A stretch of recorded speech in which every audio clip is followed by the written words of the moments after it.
ಏಕತೆಯೇ ನಮ್ಮ ಧ್ಯೇಯ, ಸಂಘಟನೆ ನಮ್ಮ ಧರ್ಮ, ದೇಶಭಕ್ತಿಯೇ ನಮ್ಮ ಆದರ್ಶ, ಸರ್ವರಿಗೂ ಸಮಪಾಲು ಸಾಮಾಜಿಕ ನ್ಯಾಯ, ಅಂತ್ಯೋದಯಕ್ಕಾಗಿ ಸತತ ಪ್ರಯತ್ನವೇ ನಮ್ಮ ಬದ್ಧತೆ. ಇವತ್ತು ಭಾರತೀಯ ಜನತಾ ಪಾರ್ಟಿ ವಿಶ್ವದ ಅತಿದೊಡ್ಡ ರಾಜಕೀಯ ಪಕ್ಷವಾಗಿ ಬೆಳೆದಿದೆ. ಈ ಸಂದರ್ಭದಲ್ಲಿ ಪಕ್ಷವನ್ನು ಕಟ್ಟಿದ, ಸಂಘಟನೆಗಾಗಿ ದುಡಿದ ಎಲ್ಲ ಹಿರಿಯ ನಾಯಕರನ್ನ ನಾವು ಗೌರವದಿಂದ ಸ್ಮರಿಸೋಣ. 1951ರಲ್ಲಿ ಡಾಕ್ಟರ್ ಶ್ಯಾಮಾ ಪ್ರಸಾದ್ ಮುಖರ್ಜಿ ಅವರ ನೇತೃತ್ವದಲ್ಲಿ ಸ್ಥಾಪನೆಗೊಂಡ ಭಾರತೀಯ ಜನಸಂಘ 1977ರಲ್ಲಿ ಇನ್ನಿತರ ಪಕ್ಷಗಳಿಗೆ ಸೇರಿ ಜನತಾ ಪಾರ್ಟಿ ಆಯಿತು. 1980 ಏಪ್ರಿಲ್ 6ರಂದು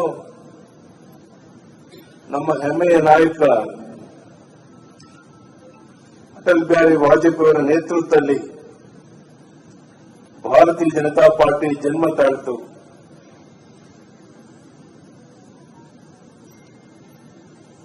ಪಕ್ಷದ ಸಂಸ್ಥಾಪನಾ ದಿನದ ಈ ಸಂದರ್ಭದಲ್ಲಿ ನಾವು ಬೆಳೆದ ಬಂದ ದಾರಿಯನ್ನ ಒಮ್ಮೆ ಅವಲೋಕಿಸೋಣ. ಆಗೆಲ್ಲ ಪಕ್ಷದ ಸಂಘಟನೆ ಅಂತಂದ್ರೆ ನಮ್ಮೆಲ್ಲರನ್ನ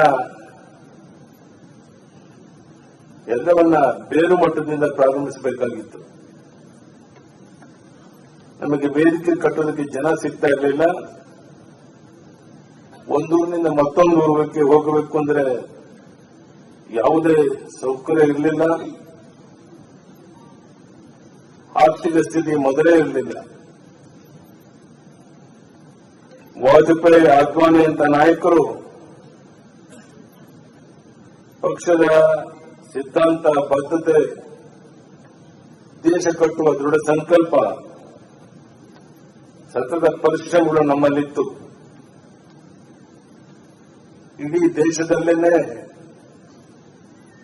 ಬೇರಾಯಣಕ್ಕೆಷ್ಟು ಸಂಸದರು, ಅಲ್ಲೊಬ್ಬ ಇಲ್ಲೊಬ್ಬ ಶಾಸಕರು ಆದರೂ ಅಂದಿನ ನಮ್ಮ ನಾಯಕರಾಗಲಿ ಕಾರ್ಯಕರ್ತರಾಗಲಿ ಎದೆಗೊಂದಿಲ್ಲ,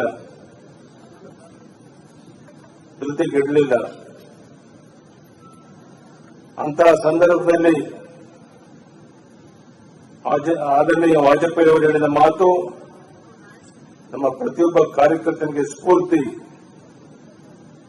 ಅಂಧೇರಾ ಘಟೇಗಾ, ಸೂರಜ್ ನಿಕ್ಲೇಗಾ, ಕಮಲ್ ಖಿಲೇಗಾ. ಈ ಮಾತನ್ನ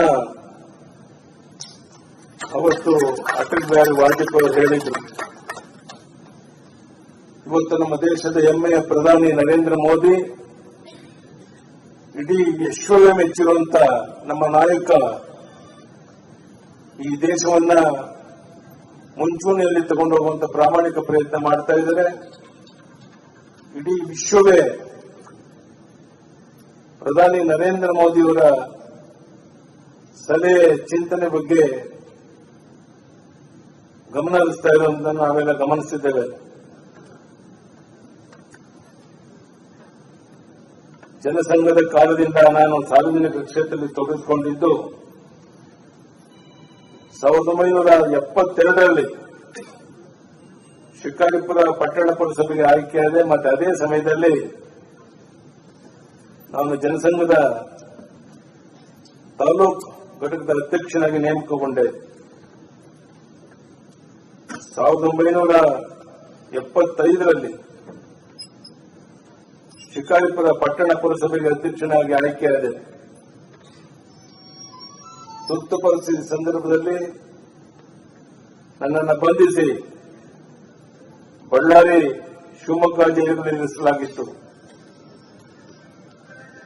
1980ರಲ್ಲಿ ಆಗಿನ್ನೂ ಜನ್ಮ ತಾಳಿದ ಬಿಜೆಪಿ ಪಕ್ಷದ ಶಿಕಾರಿಪುರ ತಾಲೂಕು ಘಟಕದ ಅಧ್ಯಕ್ಷನಾದೆ.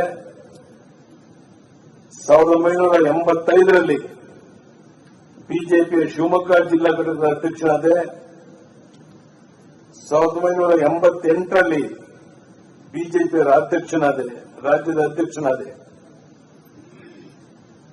1983ರಲ್ಲಿ ಕರ್ನಾಟಕ ವಿಧಾನಸಭೆ ಶಾಸಕನಾಗಿ ಆಯ್ಕೆಯಾದೆ ಮತ್ತು ಅಂದಿನಿಂದ 6 ಬಾರಿ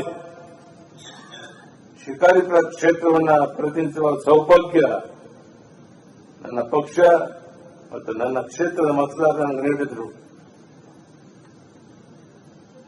ನನ್ನ ರಾಜಕೀಯ ಜೀವನದಲ್ಲಿ ಪಕ್ಷ ನನಗೆಲ್ಲವನ್ನ ನೀಡಿದೆ. ವಿರೋಧ ಪಕ್ಷದ ನಾಯಕನಾಗಿ ಮಾಡಿದೆ. 4 ಬಾರಿ ರಾಜ್ಯದ ಮುಖ್ಯಮಂತ್ರಿಯಾಗಿ ಪ್ರಮಾಣ ವಚನ ಸ್ವೀಕರಿಸಿದ್ದೇನೆ.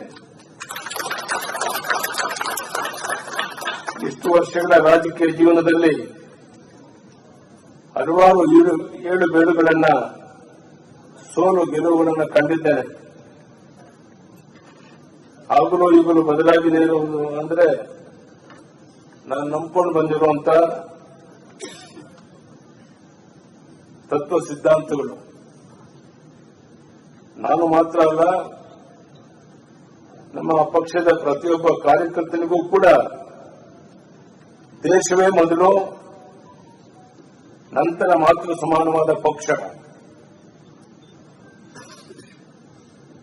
ಈ 45 ವರ್ಷಗಳಲ್ಲಿ ಪಕ್ಷದ ನಮ್ಮ ದೇವದುರ್ಗದ ಕಾರ್ಯಕರ್ತರ ಸತತ ಪರಿಶ್ರಮಗಳಿಂದ, ಜನರ ಆಶೀರ್ವಾದದಿಂದ ಭಾರತೀಯ ಜನತಾ ಪಾರ್ಟಿ ವಿಶ್ವದ ಅತಿದೊಡ್ಡ ಪಕ್ಷವಾಗಿ, ರಾಜಕೀಯ ಪಕ್ಷವಾಗಿ ಮುನ್ನಡೆದಿದೆ. ಇವತ್ತು ನಮ್ಮ ಸನ್ಮಾನ್ಯ ನರೇಂದ್ರ ಮೋದಿಜಿಯವರ ನೇತೃತ್ವದಲ್ಲಿ ಸತತವಾಗಿ 3ನೇ ಬಾರಿಗೆ